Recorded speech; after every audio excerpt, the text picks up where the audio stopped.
Po duket që si vjet pranvera po vije më herët dhe siç u tha atë botë që fusnota do të shkrihet si një fjollë bore, ndoshta është gabuar viti dhe qeveria, por kjo po ndodh.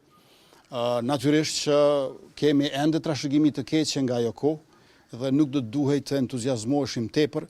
Unë po e ritheksoj që pengesat, problemet, sfidat, vështirësitë kryesore që i kanë pasur gjatë negociatave në Bruksel vinë pikërisht prej trashëgimisë së mbrapsht që na e kanë lënë qeveritë pararendëse.